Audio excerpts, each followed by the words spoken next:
तो अभी 2 दिन पहले हम दिल्ली में थे। दिल्ली में मनरेगा जो काम होता है देश भर में, उससे जुड़ा एक प्रतिनिधि मंडल था देश भर का। वो ग्रामीण विकास मंत्रालय में सचिव से मिलने जा रहा था।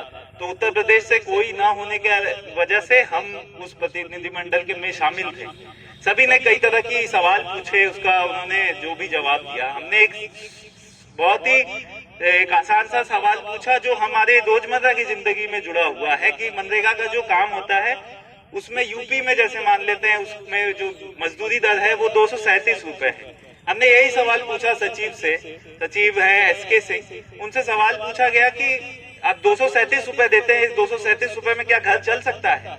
क्या दाल 1 किलो दाल जो 180 रुपए की है, तेल जो 200 रुपए के करीब है, सब्जियां जो आज के समय में 50 रुपए से नीचे कोई सब्जियां नहीं है, क्या व्यक्ति 237 रुपए में घर चला सकता है?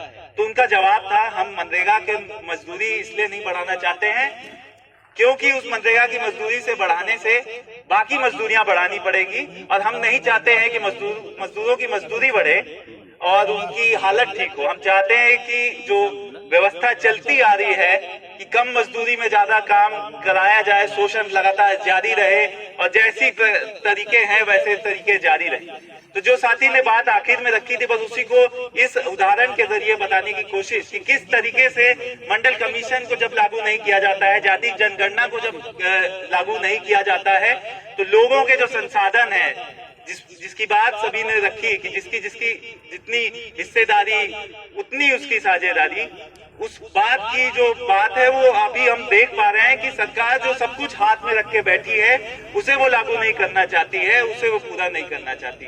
और तभी ये जाति जनगणना हुआ या मंडल कमीशन हुआ, इसलिए हमारे लिए बहुत जरूरी है।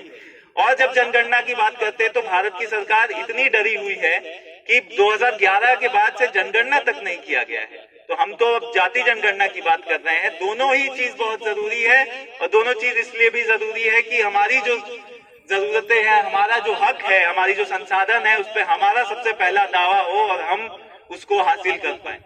तो बस यही छोटी बातें ही, क्योंकि बहुत सारे साथी हैं और बहुत सारी बात रखेंगे, तो यही रख के हम अपनी बात समाप्त करेंगे। बाकी साथी जरूर।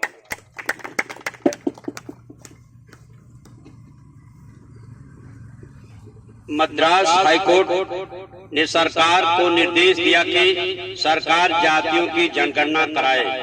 सुप्रीम कोर्ट ने कहा कि सरकार के पास ओबीसी के सही आंकड़े होने चाहिए। अगर मद्रास हाईकोर्ट कहती है कि सरकार जनगणना कराए, सुप्रीम कोर्ट घुमा के बोलती है कि ओबीसी के सही आंकड़े होने चाहिए।